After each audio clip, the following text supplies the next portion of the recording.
Hey everyone, Michael Anthony here. Van Halen, Chickenfoot, Sammy in the Circle.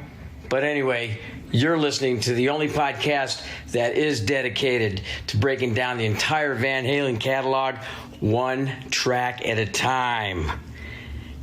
And the podcast will rock. Ow! Hello, baby!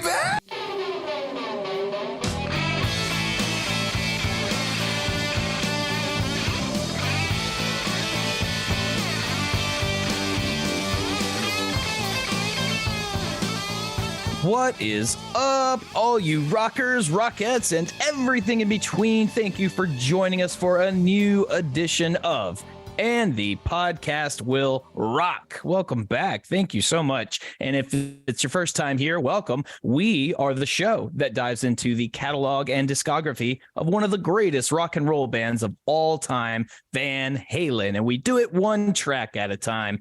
I am one of your co-hosts, Mark Kamier. Joining me, as always, Corey Morissette from the Great White North. Is it still very white over there, Corey? No, it's very brown, very muddy right now in the Great White North because those 4 or 5 feet of snow all melted in about 2.5 days. Yeah. So the river is getting very close to flooding, but I think we're going to be okay. Oof, I hope so. Get to higher ground. If not, so you've entered mud season. That's right. Here in the United States South. We are very familiar with mud season. Godspeed to you during this, and hopefully no flooding. That would be not a good thing. But I tell you what is a good thing, Corey.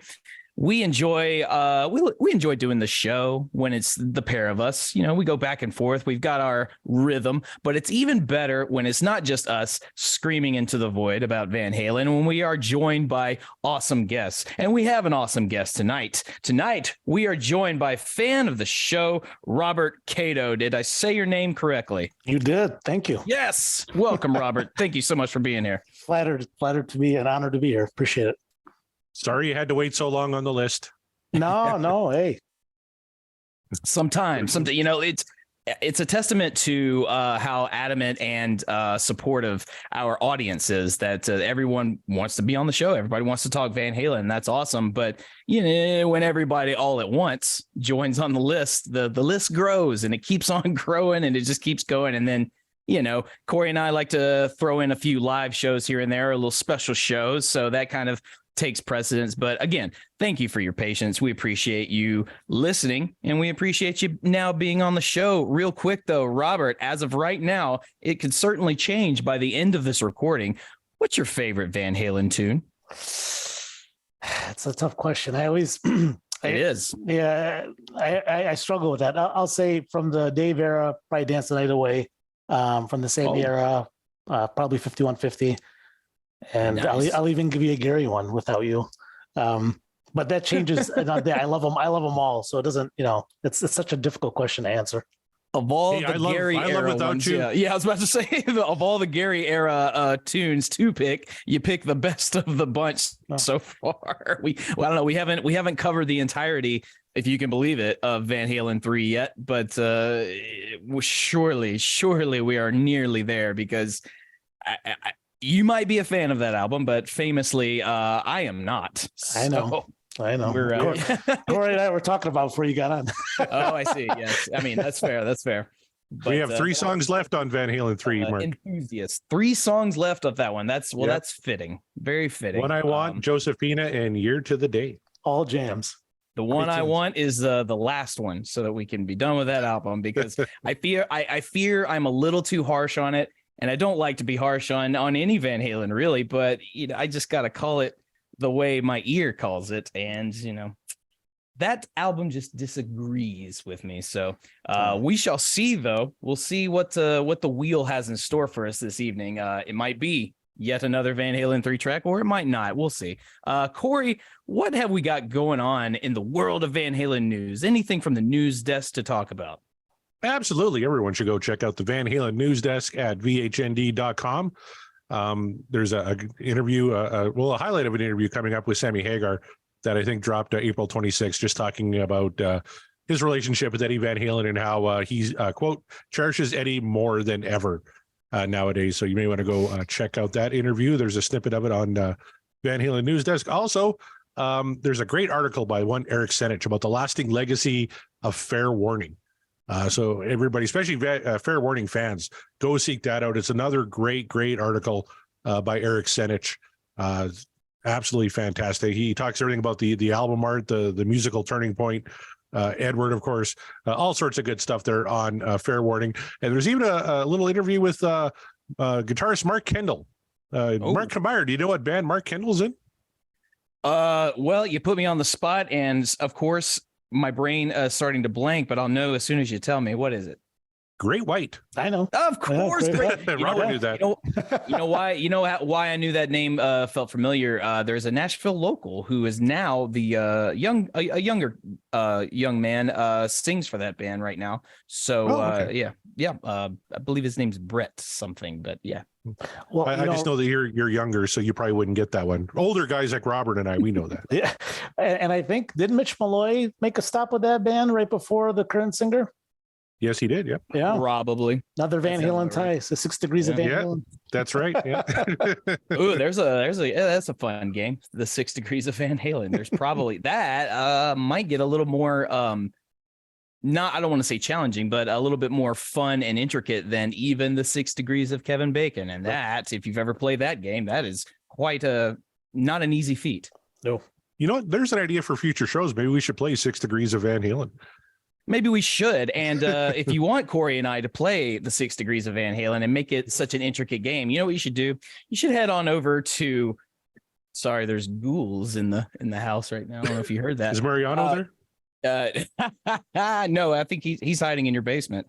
But I was gonna say you guys should head on over to our Patreon. We have a Patreon, and if that is something that you would love to hear and love to even get involved with, go to our Patreon, find a tier that's right for you, and we can make that happen. We absolutely can. Sounds like a fun idea. So if you guys want to see it or rather hear it, let us know. Head to the Patreon and get involved. It'll be a good time, and it'll be worth it, because if nothing else, we'll be entertaining as hell. Well, I would hope, but maybe we should let the folks know who our current patrons are. We got a lot of them. We're gonna read the patrons rather right off the bat. Let's do that. Let's read it right off the hop. Yeah. All right. So big old special thank you to those of you who are already contributing to our Patreon. Our patrons are Rava Flav, big fan of the show. Our friend Josh, also Greg Zito. Keep that name in the back of your brains for no reason in particular. Don DeTallo, our Wabo and Cabo fella. Chaz Charles, another, I believe, Van Halen 3 enthusiast, but I could be mixing him up with somebody else. And if that's the case, I'm sorry, Chaz. Sean McGinnity from Sean Geek and Fast Ret podcast. Thank you. Kevin Brown. You know who Kevin is. He's probably lurking. Hi, Kevin. Per Lineker and Scott Monroe. And let's not forget Ryan Powell. There you go. Thank you all. Thank you all for your contributions. I can't. There you go. And you found it. Your generous donations and contributions is basically what I was trying to say. So there you go. Thank you all. Like I say, you guys get on over to our Patreon and contribute. Even if you don't want to be on the show, or if you have no show suggestions, but you still like what we do enough to keep the lights on, keep us going, you can do that. Go on over, throw a few bucks our way. No big deal. And if you don't want to do that, buy some merch. We love merch. Our merch store is ever growing because we keep coming up with really ridiculous bits, and Kevin Brown, the aforementioned Kevin Brown, is always enthused to put those together for us. So go check that out. Oh, speaking of which, can you see that? I do see that. That's our new from Wet last week. for Alex design. Yeah, that's going to be joining the T Public store very soon. Thank you, Kevin Brown. Oh, man. Thank you, Kevin. We knew we can always count on Kevin. To the listeners that can't see this, stay tuned. Go to podcastlerock.com. Check out our merch store. Very soon you will have our Wet for Alex t-shirts. Oh boy, that's God. You know what sucks? I'm gonna go broke in our own store. Just because, it's just growing, and I have to have every bit of it. So you don't get a free sample as a. No, I wish. but the patrons are helping because my kids, they run through the merch so quick. They work to school every day, and like, Dad, I need another hoodie. Dad, I need another sweater. So yeah, I'm spending money hand over fist at the merch store, which I guess isn't a bad thing. Not a bad thing. We get like 80 cents. Hey, any bit helps. It all adds up, my friend. And at least they are, at least your kids are promoting the show in the very the best way that they can. So we appreciate the Morissette clan, the whole lot of them. So speaking of people that we appreciate and adore, we love our tweeters, shall we say, our people that contribute to Twitter. In the comments, they talk about our polls. They have insightful information, because sometimes these polls, the rockin' polls as we call them, are divisive, and then sometimes they are very one-sided. But we always like to hear the mentality of you all when voting for the track. Last week we discussed the full bug from Diver Down. And pretty much went the way I expected it. We have an astounding 86.6% of what the dreams are made of, and only a 13.4% the dream is over. Actually, I probably expected it to be a little bit more not even per se. I expected this one to go over, but I didn't expect it to be that over. Did you have any sort of estimation on how people would vote for this song, Corey? Well, yeah, looking at kind of how similar songs fare, like Ice Cream Man, it definitely had Ice Cream Man vibes, right? That one was 86.5%. What Dreams Are Made Of, 13.5%. The Dream Is Over. So very, very close. So yeah, this is right in the wheelhouse. I was just looking at the totals for Diver Down. We have 4 tracks left on that album, but with the current vote results for the full bug, we're currently at 82.13%. What Dreams Are Made Of, 17.8%. This Dream Is Over. So a lot of Diver Down fans out there. Turns out, yeah, that's I kind of mentioned last show that I think the people that might not have been so hot on this album, you might want to give it another go, because it is surprisingly very positive in terms of where people are finding the album, despite the fact that it's what people call the covers album. And based on what we've been hearing, they don't dig the covers. Well, based on the votes, yeah, you do, or at least a lot of you do. So I'm one of them. I don't think I have. No, I'm looking at it right now. I have not voted down a song from this album yet. Nope, me either.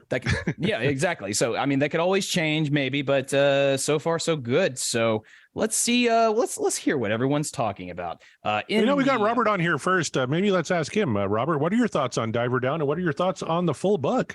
I mean, full bug is a jam. It's one of those like deep cut kind of jams. I remember on the 07 tour, first time coming back with David Lee, and they played that here. I'm from Detroit, so they played that here in Detroit, and it was like, wow, they're playing full bug. It's cool boogie, ZZ Top type, fast paced jam. And one thing too, I'm looking at the data. Something about Diver Down that's interesting. So 2 of the covers, being Pretty Woman and Dance in the Streets, are a little bit on the low end compared to Where Have All the Good Times Gone, which I wonder if some people don't even realize sometimes that that's a cover. I've encountered quite a few people over the years that didn't realize it was a Kinks song. Exactly. Yeah, absolutely. Well, that's a good point. Very much so. The highest scoring song of all time, Little Guitars, so far. That's right. Off of Diver Down, which is, gosh, that's one of the best. Which is shocking to me. I don't know. Really? I mean, no, it's a great track, but it's just the fact that it's so high on the list here is really shocking, because I'm pretty sure this voting score outbeat like Jump. Yeah. I'm pretty sure it beat out Unchained. Jump by quite a bit. Yeah. Unchained was the big one for me. We called Unchained like the ultimate Van Halen song, right? And the fact that it beat Unchained, or Ain't Talking About Love even, is another one, right? Ain't Talking About Love was only 91%. Little Guitars 98%. I figured it'd be in the 90s, but not that high. Not that high, yeah. But I mean, goes to show you. Well, I do recall a lot of people had been manifesting it for a while, and when we finally landed on it, I guess it just made everyone happy. So, but I'm not gonna knock it, because great track, like I say. So let's see. Yeah, But good insight. We appreciate that, Robert. So there you go. Moving on to the Twitter here, and hey, I'm going to read out some tweets by our Patreon members because if you want your tweet guaranteed read on the air, go on over to the Patreon. You can do that. It's right there. So easy. So going over to our friend Ryan Powell. He says, a song that highlights Ed and Al's swing roots with a hard emphasis on the 2 and the 4 in the groove. Great short solo with a killer turnaround. Ed, Al, and Mike in unison, right? To lead into the, checks notes, harmonica solo, which does nothing but add to an already great song. Hashtag what dreams are made of. I know, and I guess the results are in, Corey. Everyone loves bluesy Van Halen, especially if David Lee Roth is going to throw in his highly bluesy sensibilities to it. Oh, and that harmonica solo was killer. Like it really is. And Robert mentioned earlier ZZ Top were a big influence on Van Halen. I've been listening to a lot of ZZ Top this week, and you got very reminiscent of ZZ Top. So I love that Van Halen swing because it just reminds me of ZZ Top so much. But who doesn't like a good harmonica solo? I do an Aerosmith podcast too. Whenever Steven Tyler breaks out the harmonica, I get very, very happy. So absolutely. I know there's a couple of comments that are kind of like, harmonica solo, it is what it is. But I thought it was pretty fucking killer. I thought so too, but you'd be surprised how many non-Blues Traveler enthusiasts there are out there, Corey. So not everyone is so gung-ho on the harmonica, as it turns out. Why you got to give me the runaround? Come on. I was just going to say, you took the words right out of my mouth, Corey. The hook brings you back. I knew I liked you, Robert. You back to Twitter. So, here we go. Chaz Mataz says, this is the Van Halen flavor I rinse with. Yes. So glad you've come around on this album. Good work. I know. I'm telling you, Diver Down is people need to give that a full spin and a more thoughtful eye, I think, or not eye, an ear rather. Give it another listen, because so far Diver Down is proving to be a top tier album based on how you guys are voting. So just throwing that out there. And Greg, coming into this, I would have said that Driver Down, for me, I favor the covers more than the originals. I've completely flopped on that now. I favor the originals more than the covers, which is one of the nice surprises of doing this show. I didn't spin Diver Down a ton before we started doing this show, Mark, and now it's on my turntable all the time. See, there you go. Yeah, right back at you. So Greg Zito says, agree with PSL Shutterbug, Brad Gould, one of our guests from last week. I agree with Brad, who said that's the VH sound. It's instantly recognizable. The song swings and the harmonica adds a great element. A good song from a good album. Well said, and completely agree. So moving forward here, Kevin Brown, friend of the show and shirt designer, says, it's fine. I think it's a little phoned in on a rushed album, but it's got Eddie's turbocharged Billy Gibbons swing to it, and the band sounds good. I just never feel like they really fully sell it. Would be a third option song for me. I'll say The Dream Is Over, but only just. Wow. Kevin's got some hot takes, absolutely. Breaking hearts and lighting farts with that that hot take. I mean, it's fine. It's fine, Kevin. It's fine. But wow, of all the people I would have expected to be in the 13.4% of this voting result, would not have guessed Kevin. Would not.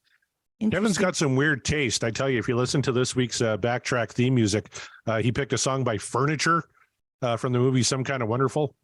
So Kevin has a very eclectic music spectrum that he chooses from. So I'm not shocked that this one didn't quite make it in there. I'm also very happy we don't have a third option because, grow some balls, pick. And he did. He said, this dream is over. I know on his Queen show, he said, oh, maybe we should add a third option. Like, don't fucking add a third option. Like, come on, don't do it. Make a choice for fuck's sakes. Yeah. Either is or it isn't.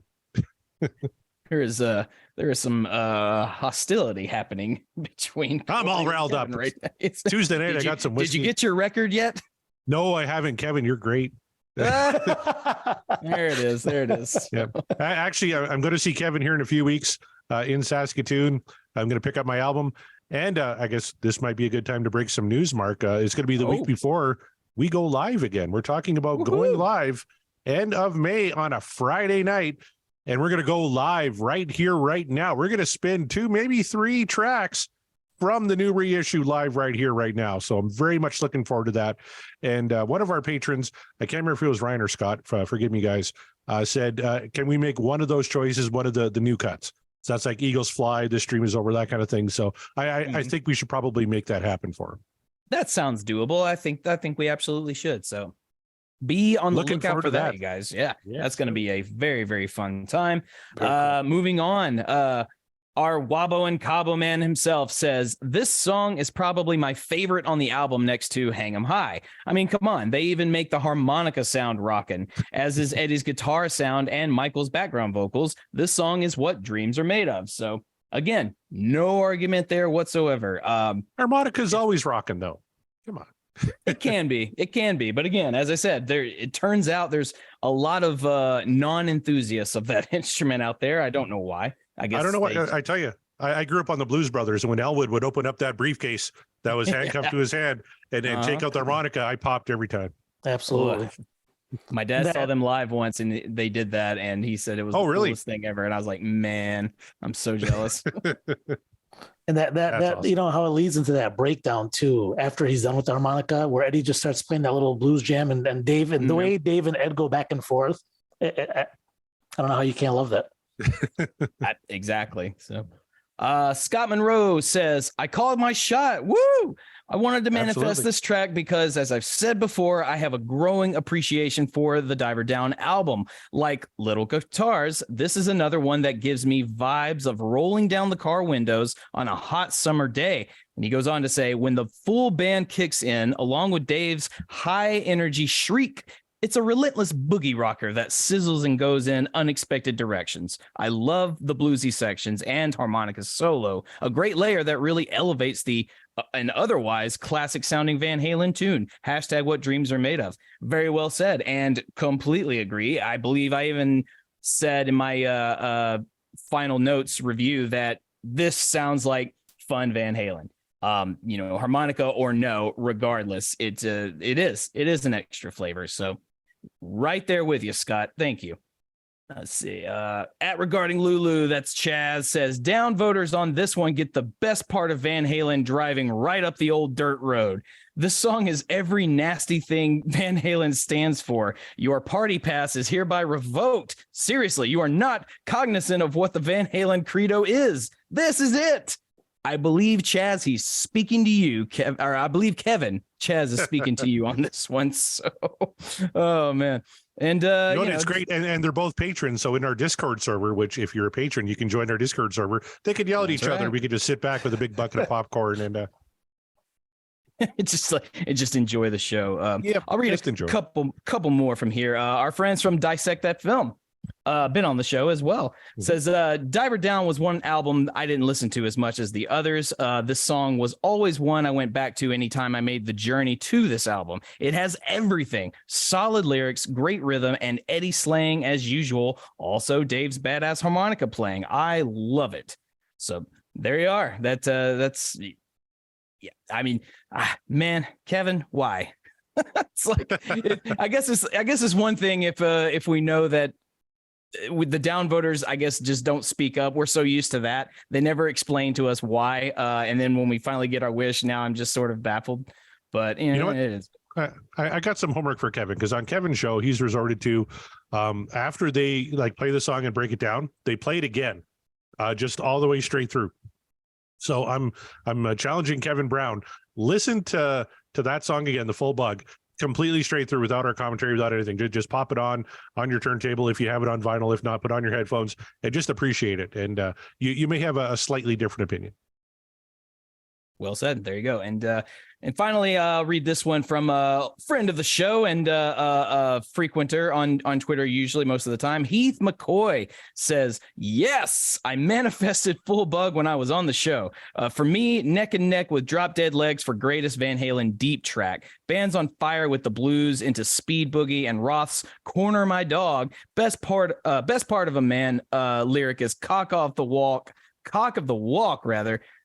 cock of the walk sexy and inspired. I love it. Sorry I made a mess of your tweet there, Heath, but basically he's very enthusiastic. He says, what dreams are made of? Hashtag what happened to Heath Murphy. That's a little inside joke, but you can find a T-shirt of that on our merch store. That's so right. Go do That's that. right. But You know what? And there there's you go. one more I just want to reference real quick because sure. When you tweet something, how can you tell you've never ever listened to the show? This fella Doug K tweeted, "What dreams are made of? No, the song is called Dreams, and it and The Dream Is Over are so much better than the full what something or another bug." First of all, we know what the fucking song is called. It's just our voting.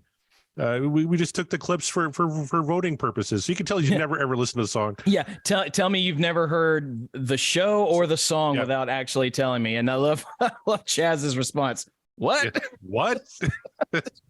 because that was very nonsensical. But Doug K, well, since you don't listen to the show, obviously you won't hear this. Maybe you should.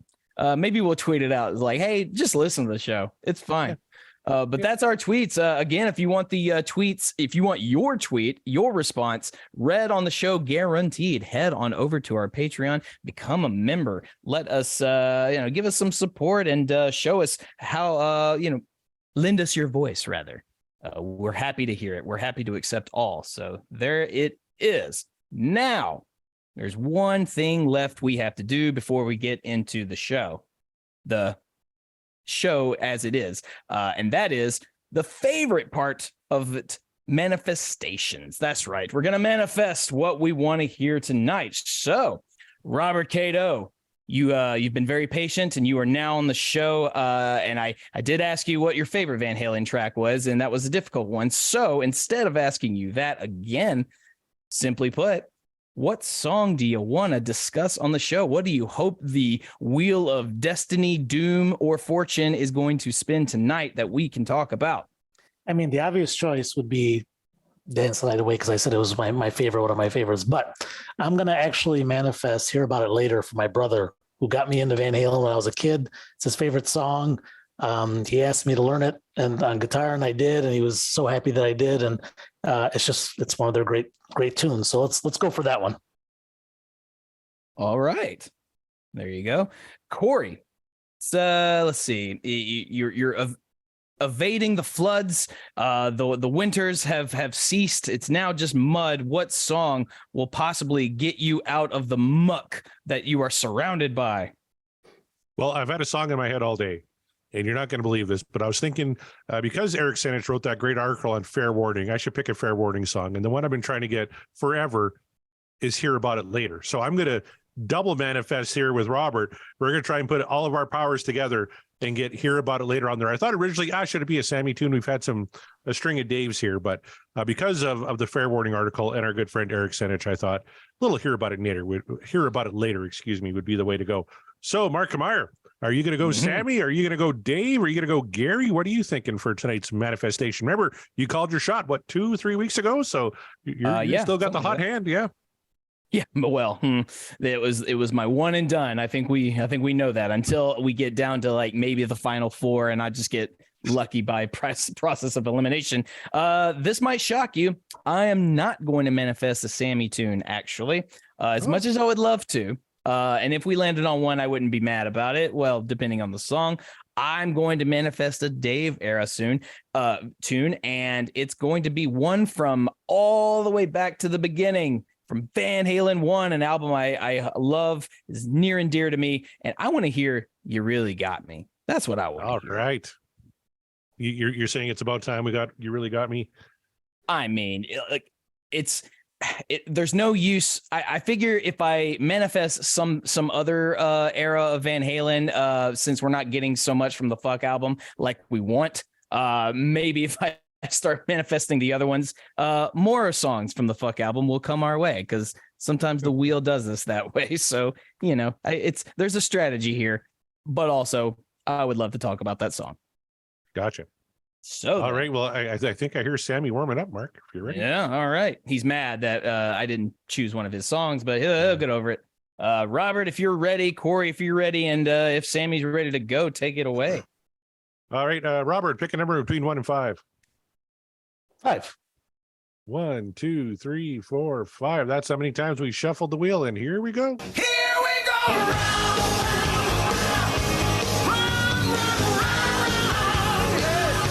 We almost almost at. Oh no!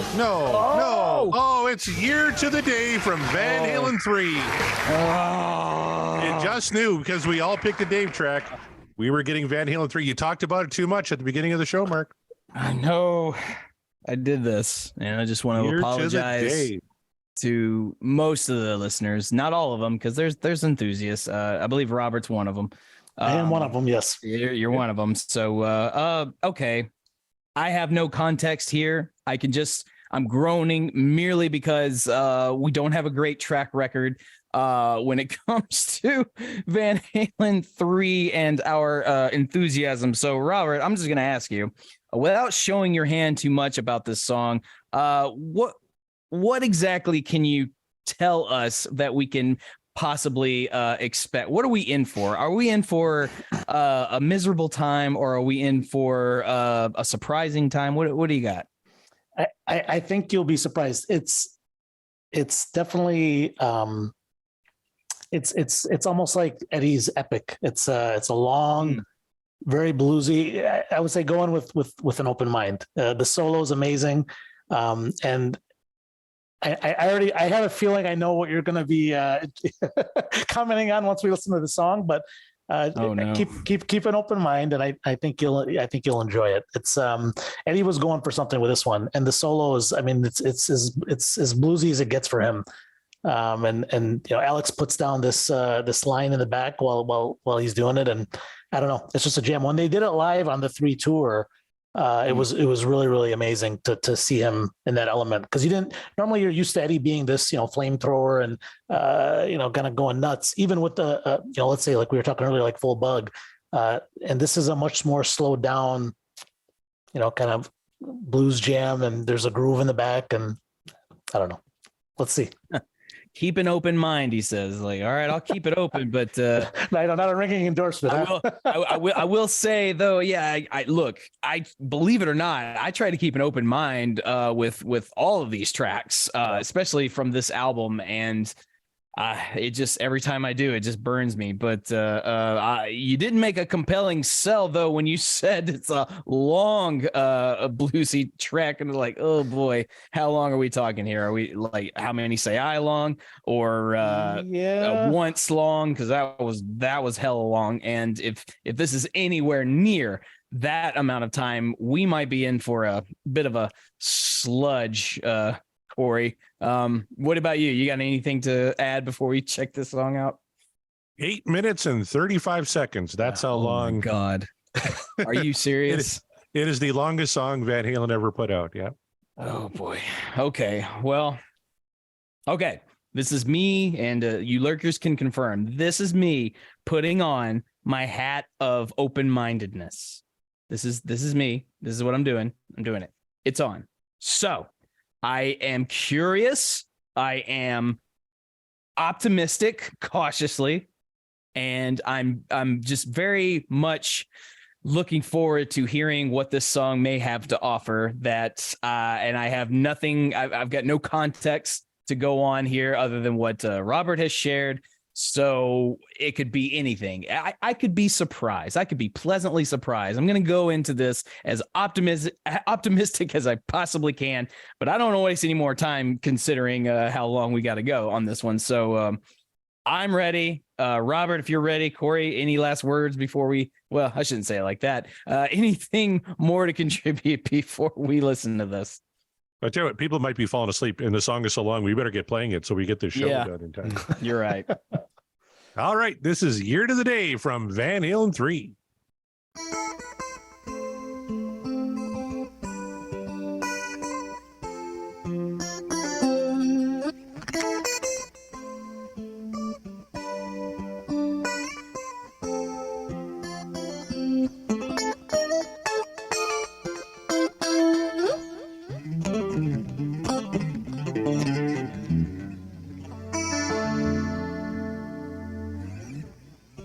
All right, Mark, you got to be pretty happy with that, don't you? That's a good start. I do like that intro. That's very cool. Very, very. I hear the blues inspiration, but it's very Eddie Noodly, that he is one to do from time to time. Okay, not a bad start so far. It's not bad. a lot of pull-offs, and he's got that. Yeah. He liked that flanger harmonizer thing on this album on a couple of songs. I can. Oh yeah, that's that sound, that effect comes back many times in Van Halen's repertoire, and if you're listening closely, you will hear it.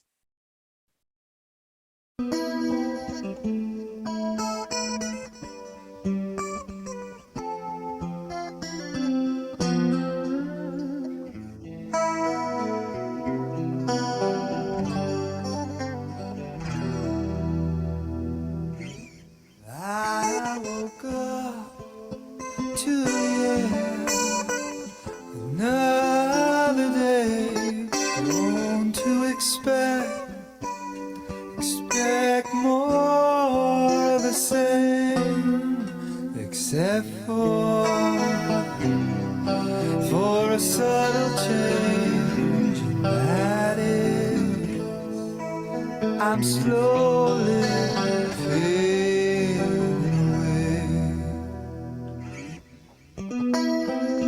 harvest moon soon will pass. Crop is gone, left on the chair. Right. I come from a farming community, so harvest moon soon will pass. Crop is gone, left only chaff. Man, that hit home. This is gonna sound silly, I'm sure. Left only chaff. What by chaff he means what? When you swath the crop, when you're actually picking up the crop, that's the little bits that's left over in the field. It's the chaff. Ah, okay. My grandparents were farmers. I was not. Not a lot of farming in Tennessee, Mark, in Nashville. No, there is, just not for me personally. So I was getting kind of once vibes, but better once, if that makes sense. Yeah. I am so glad you said that, because yes, I completely agree. And one thing is, at this point, notice that he's singing. So a lot of people say on Van Halen 3 that maybe Gary was pushed to sing out of his range at times to sound like maybe a previous singer. And here, this is more how I think he normally, like if you listen to Extreme, this is what he sounded like, you know? And to me, that's one of his great talents, is his voice is amazing. And here it's being highlighted, I think, properly. Yeah, no, I agree. I get no traces of any sort of. Often we've said it sounds like Gary's imitating on this album. Whether he was forced to do that or not, unclear. But this, I find no imitation with this one. This sounds like Gary. Yep. And he's singing the hell out of it. Sounds great. Yeah, sounds like it could be off of like Waiting for the Punchline or something. Exactly. Yeah, right. Yep. Very reminiscent of Extreme. Yep.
I tell you, that's kind of a promise of what Van Halen with Gary Cherone could have been had they done like another album, right? Like aside from the production, which is kind of thin and kind of hollow, like, they sound great on this.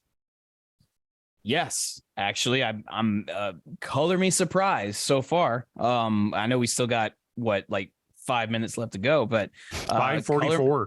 Yeah, 5:44. Color me extremely surprised so far.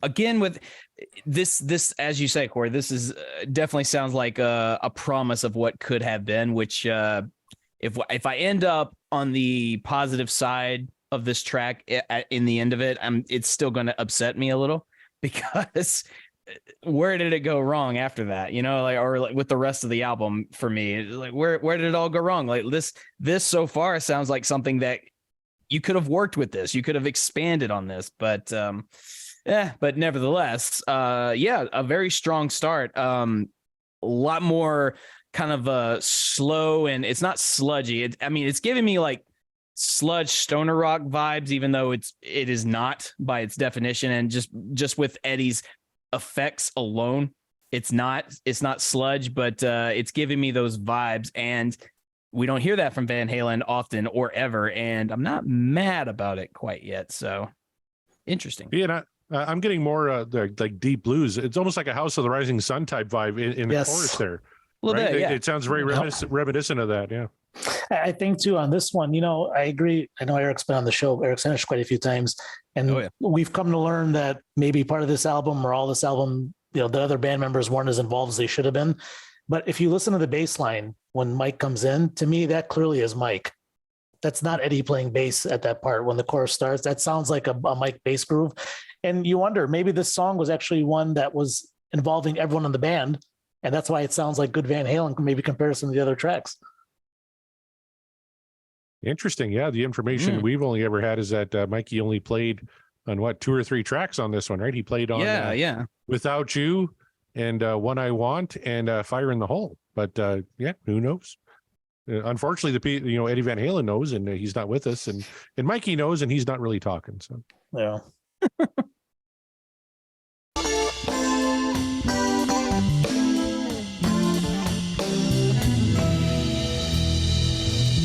Like pouring salt on an open wound, memory filling this empty room. I'm as bad as a bad wound. Still like the air.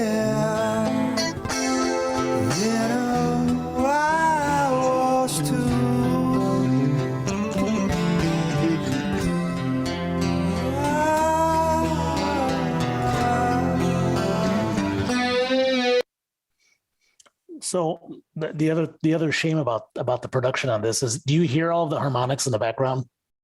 Eddie's actually going nuts in the background, and you have to like strain your ears to hear it because he's almost buried. It's really odd. It is really a shame that it was mixed this way, and maybe one day it'll get remastered the proper way. But if you really listen to what he's doing in the background, it's classic Eddie going crazy. Harmonics everywhere. But you don't get to appreciate it because it's so far back in the mix. It's just strange. And Eddie, in essence, produced this record along with Mike Post, who's a TV composer. But right. You would think he'd be all in your face about it, but you'd think, it's not Law and Order, huh? Mark, what do you think about the lyrics? Because Gary's really painting a picture here. It's not very literal, but he's kind of creating a tone poem here that's really kind of working for the groove of the song. Makes me wonder if he had these lyrics ready prior, or like maybe this was going to be something he brought to the group and said like, yeah, I'm really proud of this. Like, check this out, whatever. And maybe they're like, okay, maybe we'll find somewhere to put it, I guess. And then when Eddie started this kind of slow epic or this slow burn rather right now that we're getting, he's like, I can make this work. I could be completely mistaken on that process for them, but it sounds to me like this one he put a lot of thought into. It gives me vibes that perhaps this was something he had just kind of written on his own. Maybe he reworked it when it became a song, but because it's not uncommon for lyrics to just be written without music added to them. You save them for a later date. So maybe we've got something there going. All I know is, yes, I really dig what he's saying on this one. Tell you what, it's a far cry from the swagger of David Lee Roth, isn't it? Oh yeah. This is a song about a guy who lost his love a year to the day, whereas David's singing about get on your knees and all sorts of unmentionable things. among other things that Dave Yeah. sometimes He's thought talking is about the one to full talk bug. about. Yeah. Yeah. It's kind of the mirror opposite to the full bug, isn't it? Now this one feels personal. This one feels really personal to Gary in some form or fashion. So, like I say, obviously a lot of thought was put into this. So, so far I'm digging it, and it's fitting the music and the tone of the song itself, just the structure of it. So, yeah, so far kudos.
I tell you, just when you think he's going all 1970s Billy Gibbons, he puts in a run there where it's like, oh yeah, that's Eddie Van Halen. Yeah, I was gonna say it's there. It's sort of like the feeling of emotion that is for me is all over the place, and that just or not even emotion, just the thought process, because it sounds like this is the section of the song where Alex and Eddie are literally just two dudes on stage at a blues club, and they're like, I don't know, play shit while people are drinking. They're like, oh, okay. And so the both of them are just kind of like, all right, improv, here we go. And then they're just, because they're both obviously Al is holding down the rhythm, and he's, because he's got to keep that thing structured, but he's doing his own thing as well. Like he's putting in little flavors, little extra things there while Eddie is doing what Eddie does. And the moment he busted into it, I go, oh, we're getting one of these. We're getting one of these solos from Eddie. It's been a moment, a hot moment for us since the last time we covered one of those these kinds of little runs that Eddie goes on. But while he's playing that, it's like, oh, okay, he's giving us this good soulful blues solo, but also he's like, well, wait, no, keep it rock and roll though. Like I got to keep that Van Halen tone, keep it rock and roll. I'm still Eddie Van Halen. Yep. Yeah. He's giving you the particular like scales and the runs, but then he's throwing in the pinch harmonic squeals. He's doing the fretboard finger tapping. He's letting you know like it's still me, still smiling Eddie. Even though this is heavy, like this song is heavy material. They're playing heavy too, although maybe not heavy in the sense of what modern day heaviness sounds like, but it's heavy. This is a heavy tune. And that is, he's pulling out basically all the stops. The only thing this solo was missing, and I bet if we re-listen to it, I would still hear it somewhere, is a dive bomb. there's probably a dive bomb in there in the mix somewhere. But that's like the only thing from a Van Halen or an Eddie Van Halen solo that was missing in here. I'm not saying it's a bad thing that I didn't hear it. I'm just saying, well, what else are you going to throw in there, Eddie?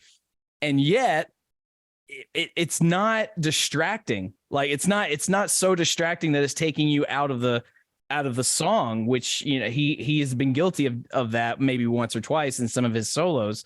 He's still staying within the structure, and God, that's impressive. That's extremely impressive. I think on this one too, it sounds to me like he's using the neck pickup, which was pretty rare for him. But I think on this album he did that a little bit more. And then also I remember around this time he was pictured a lot in interviews and magazines holding a Wolfgang that had P90s. And I don't know, there's something a little bit different about the tone in this one.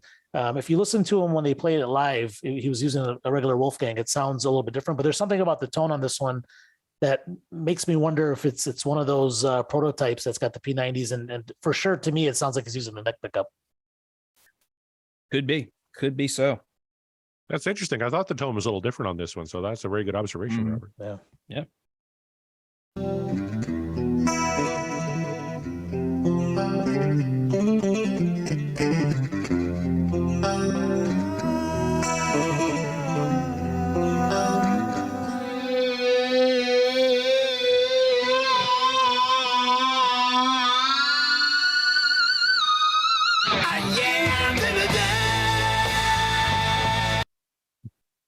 That sounded like Gary's trying to subtly come back to the song, you know, whatever. And then Eddie's like, nope, I'm not done, motherfucker. I'm still playing. just he cut him off entirely. It's like, oh, okay, my bad. Well, I'll just come back in on the chorus. He loved that. Sorry, I had to point that out. He loved that sustain in the late 90s, definitely. Yes, he did.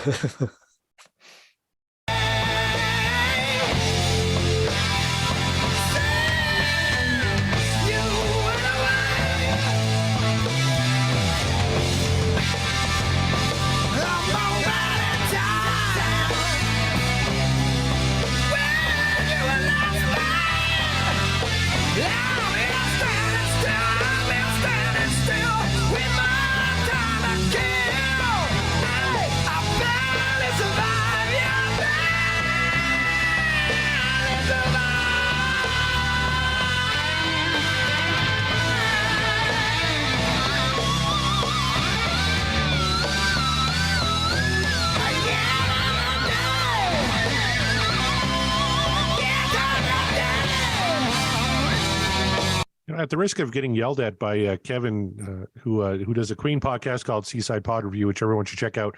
This kind of reminds me of like, this is Van Halen's Innuendo. Like Innuendo is a very long track from that album and very British sounding. And I kind of get an Innuendo vibe listening to this one here, especially the last couple of minutes here of the song. That's an interesting perspective. It occurs to me that I'm not extremely familiar with Innuendo, so maybe I need to go check that out later. And I'll get back to you on that, on whether or not I agree or disagree. But both of your analogies so far have been spot on, Corey. I think. Yeah. Wow. Or Rising Sun. Or Rising Sun. No, both of them. You're absolutely right. I'm 2 for 2. Let's make note of the date, everybody. It was May 2nd. Corey was right twice. Corey was right twice. Yep.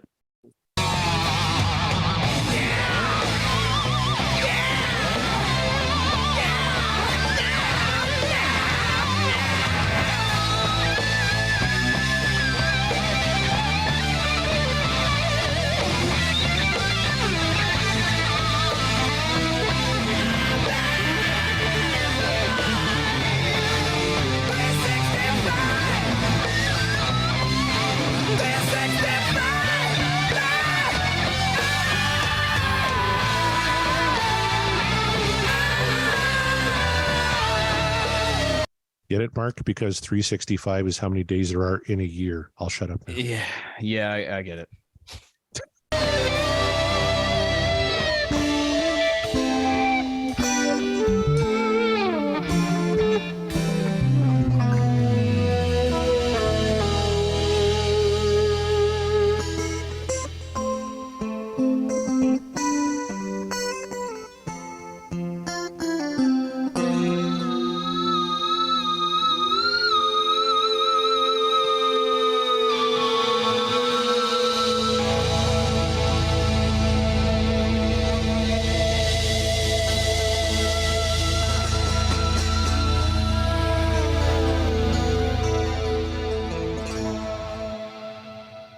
All right. Year to the Day from Van Halen 3. Mark, That did last we turn the bit's- tide for you? That last bit sounded like they were about to launch into another portion of the song that was going to be different, but it was like tack on another 3.5 minutes. Like, oh no, don't do that. Well, you know Um, what's funny is in concert, and we'll play. How many times did Van Halen play this in concert? But this song would launch into the guitar solo.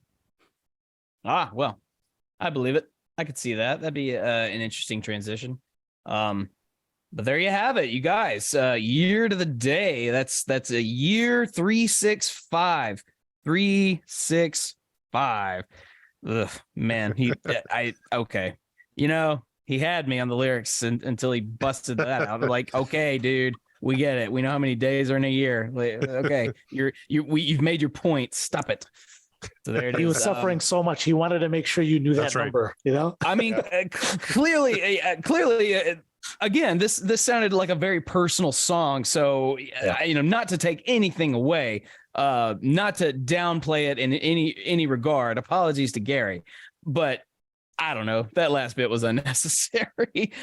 Speaking of that last bit, there was another part in the last chorus, or maybe the chorus right before, where I thought Alex was just going to go off.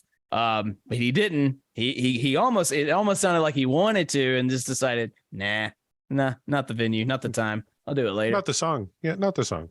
Yeah, not this song, maybe later. But a year to the day. Panama's there it is, coming up. Van Halen 3. Yeah, Panama's coming. He's like, I got to save it for Panama. Save it for Panama. Yeah, There it is. exactly. Well, Corey, another Van Halen 3 song down in the books. We're Yes, nearly sir. there now. I think, was that 2 more left? We got 2 more left. Two in more this one? left. Yeah. But now comes the part in which we bring in our final verdict on whether this song lives up or goes down. Robert, you are our guest tonight, and you are also the one who, out of the three of us, the more positive on this album as a whole. So I have to ask, I think I know your answer, but I'll just ask because it's what we do. Is Year to the Day, that's 365, 555, is it What Dreams Are Made Of, or is the dream over?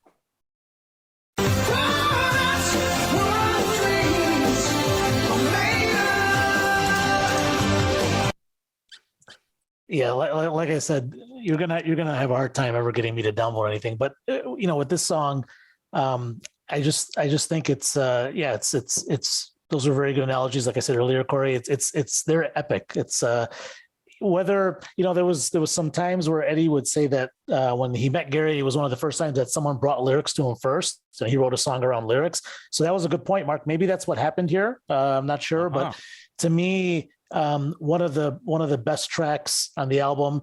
I love seeing it live, just seeing Eddie go off, and they would sometimes even extend it a little bit during the solo. And that's another great analogy. Is it would almost be like Ed, Mike, and Alex would kind of go off into this blues bar scene, like from the Whiskey days, and just kind of go off on this jam. And it's the whole falling down, falling down the stairs, but somehow landing on your feet. Eddie blues solo. Which is amazing, and I thought the lyrics were great. At the end, I liked the callback where Gary would kind of scream, and then Eddie would play something on the guitar to kind of call back to him.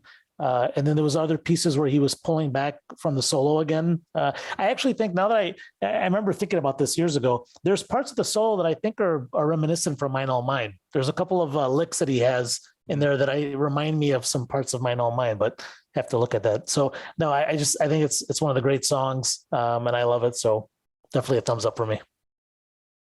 There you have it. 1 vote, yes, which doesn't happen often with Van Halen 3. So, even now. So we'll see how the rest of this goes.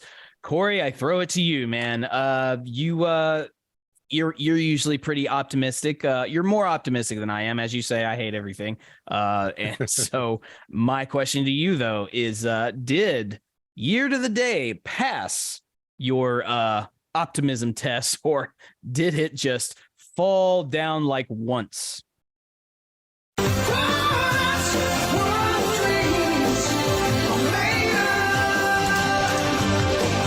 I dug this song. I like a good epic every once in a while. Like, yeah, it's not typical Van Halen party rock, but that's okay. They're that good and that diversified. They could branch out into different things. And, this harkens back to kind of the blues influences of Van Halen, like early ZZ Top and things like that, or House of the Rising Sun. This album desperately needs a remix. I think even Gary said that in interviews, right? If this got the remix treatment like the Sammy Hagar catalog is about to get with Van Halen, I would be all for it. But what's not to like? Like you said, lyrically, this is one of Gary's better efforts on the album that we've heard so far. Musically, it's fantastic.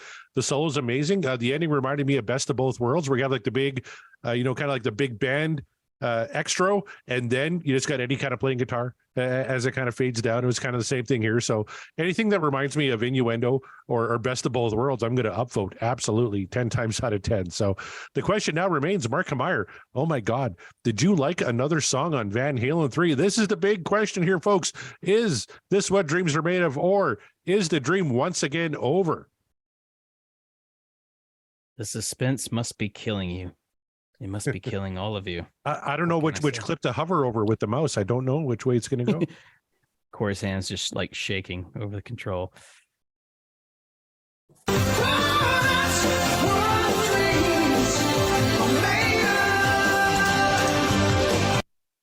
Maybe I wouldn't put this song on a heavy rotation as far as Van Halen songs go.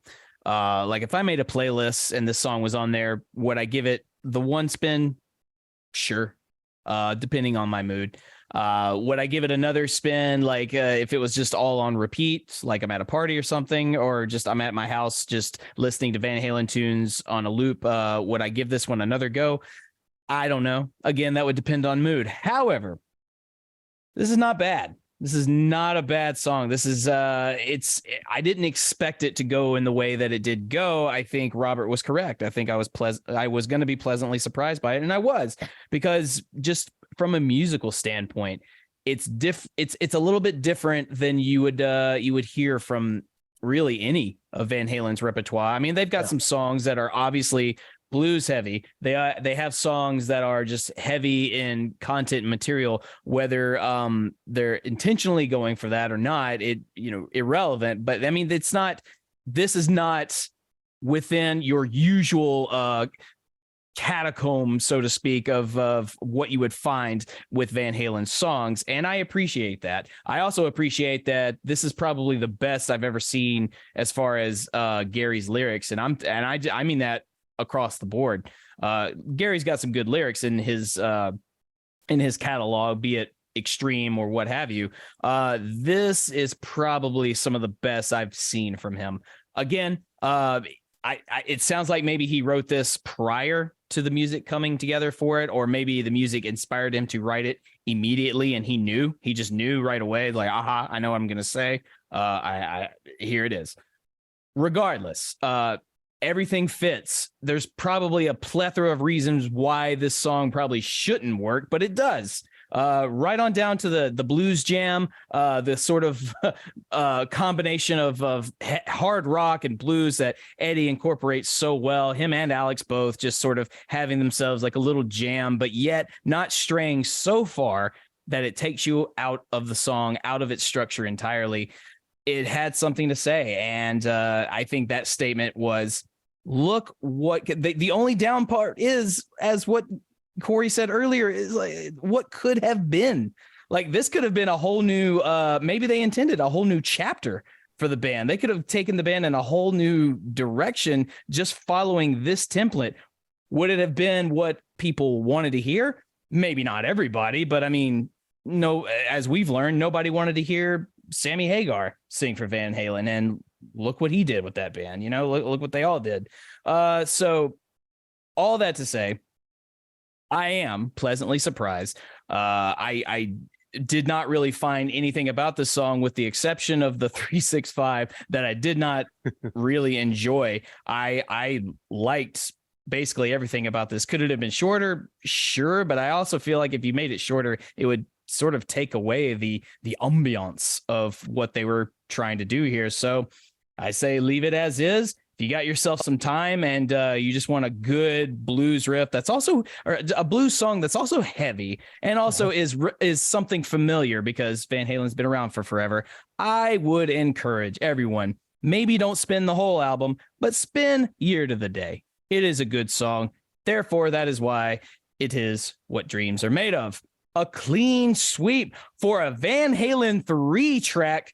Holy shit. Mark it down in your calendars. That never happens. It never happens. It hasn't happened, I don't think, except for Without You. I think that was the last time Corey and I both upvoted for a Van Halen 3 track. So I also uploaded that? That's Why I Love You, which was a bonus track off of Van Halen 3. You didn't like it, but I did. I did not. Yeah, that's why I say the both of us at least giving it both a thumbs up, and then of course Robert adding that as well. And you're right. And I like to be proven wrong when it's for a good reason. So thank you for proving me wrong and thinking that this was going to be just another shit fest. This was not a shit fest, and I'm very happy about that. There it is.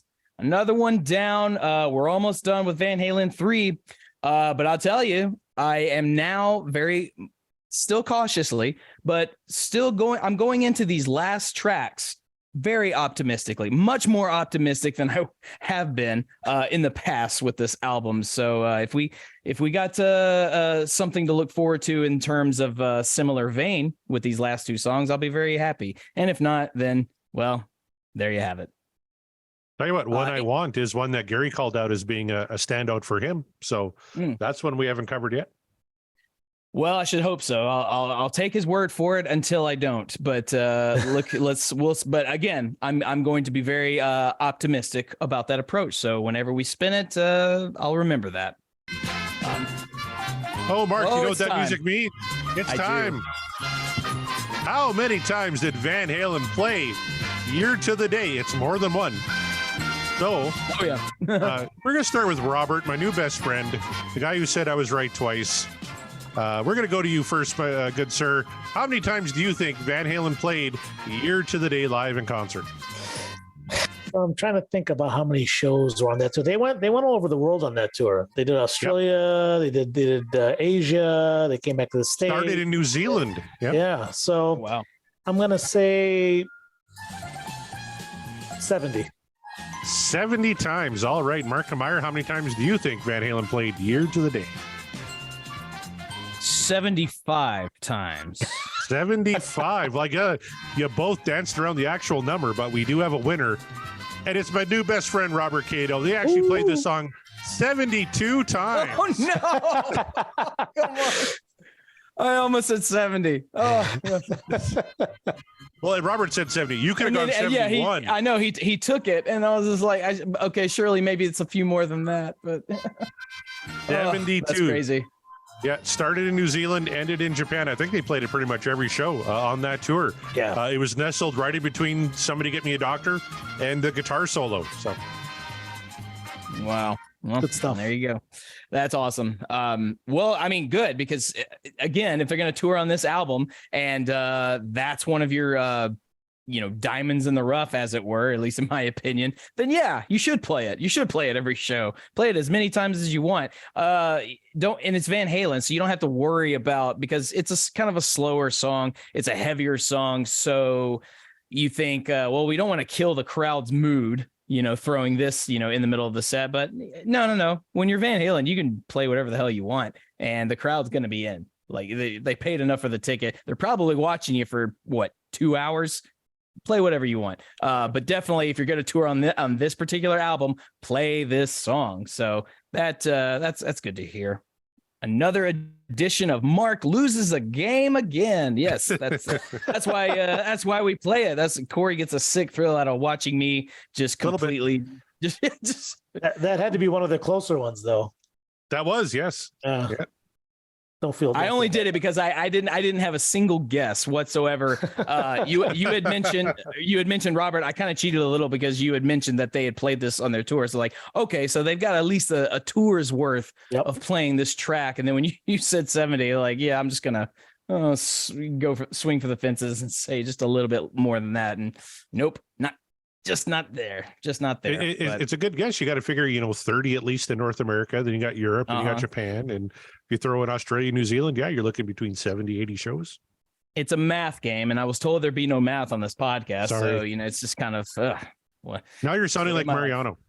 Oh God, don't say that. Well, and on that note, that's the show. We've done it. We've gotten through it. It was actually a very pleasant show, and I'm very happy about that. I did not want to end the evening on a low note. So thank you, Robert, for letting us know that we were in for a surprise. I'm very happy about that, and thank you for being on the show. Thank you for your patience. I know it took us a while, but here you are. You got on the show. Not the song you manifested, but a song you were into nonetheless. So thank you so much. No, thanks for having me. And I'm truly honored. And if there's a slot open later, I'll be happy to come on again. Well, I tell you, we've got a live show coming up, and with live shows, typically anything goes. So there's no telling what may happen. So be on the lookout for that. And that goes for you too, listeners. The end of May, I believe, is what we're shooting for. So I'm sure we'll have some tweets out, some Facebook posts, something to let you know ahead of time. But that is on the way. You're hearing it here first. Corey, could you please let the people know where they can find the show and where they can find the like-minded shows in the network that we're a part of? Absolutely. You can find us at www.podcastwillrock.com. There's a link to all of our socials, our Patreon, merch, all that kind of stuff. You can find their past episodes. Go check us out there. We're at Podcast Will Rock on all your favorite social media platforms, as long as they're Instagram, Facebook, and Twitter. That's pretty much the only places we're active right now. But of course, you can find us on our Patreon, which is also a Podcast Will Rock. Go ahead, don't shed a tear. Find a tier that's right for you. For pennies a day, you can help feed Mark Meyer, and I can't think of a more noble cause than that. So please consider giving what you can as soon as you can. And of course, we are a part of the Deep Dive Podcast Network. Tons of great shows on there. You're guaranteed to find something you like. Let's run through the list real quick. Myself, John Mariano, and Scott Haskin do a little show called Backtracks Aerosmith Revisited. John and I also do a show called Backtracks Theme Music, talking everything music and movies. This past week was the aforementioned Furniture, Brilliant Mind from the movie Some Kind of Wonderful with Kevin Brown. You can also check out Scott Haskins at Uriah Heep, The Magicians Podcast, Nate and John at the Deep Purple Podcast, who were just, actually Nate was just on Pot of Thunder this week. So definitely check that one out. They did a Queens of the Stone Age song. So that's a must listen.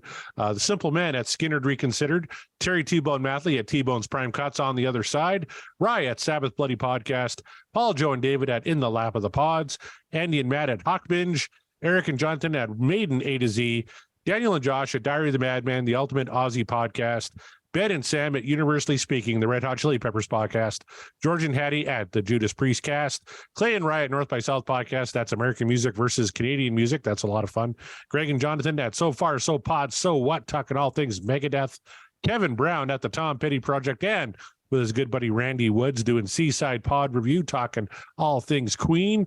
Then we have Quinn at Add Volume for All, Sav, Nick, Steve, and Mark at the Rock Roulette Podcast, and Chaz and Greg at Regarding Lulu. And also check out our good buddies Sean Geek and Fast Fred at the Sean Geek and Fast Fred Podcast, You're All Doomed, a Friday the 13th podcast, the DLR Cast, the Bogus Oda Show, Pod of Thunder, of course, the recognized symbol of excellence in rock and roll podcasting, Booked on Rock with Eric Senich, and our good friends at Dissect That Film. That's right. Yeah. Be on the lookout for the new ZZ Top podcast that Corey will be hosting, because, give me all your podding. I'm ready. He is ready to do it. Corey Morissette presents the Deep Dive Podcasting Network, because he's just taking it over one pod at a time. That is just the way he rolls. You're just gonna, the network's just gonna be you on all these shows eventually, or just shows that you create. So producer extraordinaire and podcaster to the highest level he is indeed. Give him some love, everyone. And if you feel like it, you can find me at Mark the Bat on Twitter and Instagram, at Rose of Sharon Band, a tribute to Killswitch Engage in Nashville, if you're into that sort of thing. Be on the lookout. We've got some summer shows coming on the horizon. I will be posting about those on my socials, so get a good look at it. Robert, anything you want to promote, plug, any socials, anything? The floor is yours. I literally created a Twitter account just so I could vote on the songs. So mainly for you guys, but I do have an Instagram. It's RVK5150, just personal stuff. I play a little guitar and family type stuff. So yeah, sure. Anyone want to come on board? That's there's a good Van Halen network on Instagram of people that are big fans and guitar players and such. So it's fun. Oh yeah.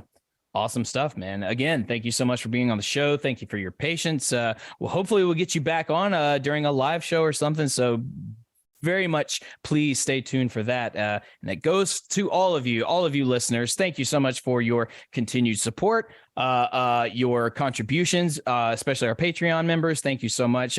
Like I say, if you want to hear us do more, if you want to hear Corey just absolutely just spend his life completely on the airwaves of podcasting, you can do that. There's a tier for it, I'm sure, because it'll keep him so busy. And but look, if the money's right, we'll talk about whatever you want. So head on over to our Patreon, find a tier that's right for you. I guarantee you we'll have something that is right up your alley. Once again, we are And the Podcast Will Rock, and we will rock you later.